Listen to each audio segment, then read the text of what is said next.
সারা দেশবাসীর প্রত্যাশা ছিল যে এই অর্থনৈতিক ব্যবস্থার একটা রূপান্তর ঘটবে এবং আমরা যে বৈষম্যহীন আর্থসামাজিক ব্যবস্থা, যে বৈষম্যহীন সমাজের জন্য প্রত্যাশা এই গণঅভ্যুত্থান, সেই গণঅভ্যুত্থানের আকাঙ্ক্ষার একটা ভীষণ অর্থনৈতিক রূপান্তরের একটা পলিসি আমরা এই বাজেটের মধ্যে দিয়ে পাবো।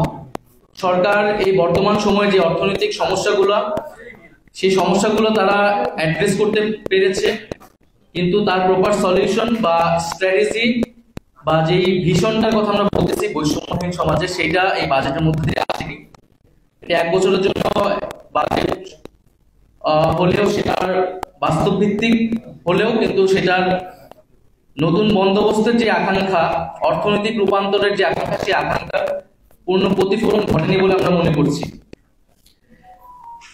যেহেতু আগের যে অর্থনৈতিক কাঠামো, যে লুটপাটের অর্থনীতি এবং ঋণগ্রস্ত অবস্থা ছিল, সেই অর্থনৈতিক বাস্তবতায় সরকারকে পরিচালিত হতে হচ্ছে এবং বাজেট প্রণয়ন করতে হয়েছে। ফলে সেই কাঠামোর ভিতরেই এই বাজেটটা প্রণয়ন করা হয়েছে এবং সেই আগের অর্থনৈতিক কাঠামোর অনেক ছাপ এই বাজেটের মধ্যে দেখা যাচ্ছে। কিন্তু এই বাজেটে আমরা সেই আয় বৈষম্য কমানোর এমন কার্যকর উদ্যোগ দেখিনি। করদাতার সংখ্যা যেটি পূর্বে ছিল সেটি বিদ্যমান রয়েছে এবং যে সকল ব্যক্তি বা প্রতিষ্ঠান কর ফাঁকি দেয় তাদেরকে করের আওতায় আনার তেমন কার্যকর পদক্ষেপ আমরা দেখিনি।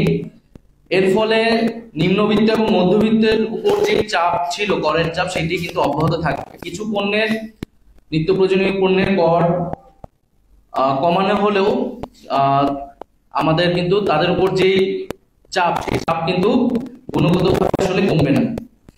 দ্বিতীয়ত আমরা বলছি যে এই জুলাই গণঅভ্যুত্থান শুরু হয়েছিল বেকার সমস্যা থেকে, কর্মসংস্থানের আন্দোলন থেকেই কিন্তু এই গণঅভ্যুত্থানের সূত্রপাত।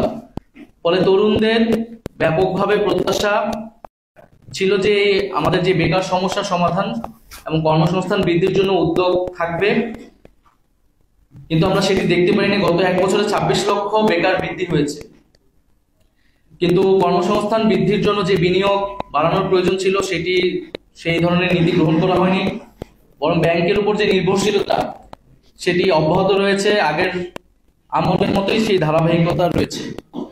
ফলে এই বাজেট থেকে বা এই অর্থনৈতিক পলিসি থেকে আসলে যে কর্মসংস্থান বৃদ্ধি হবে বা বেকার সমস্যা নিরসন হবে কার্যকরভাবে, সেটা আমরা মনে করছি না।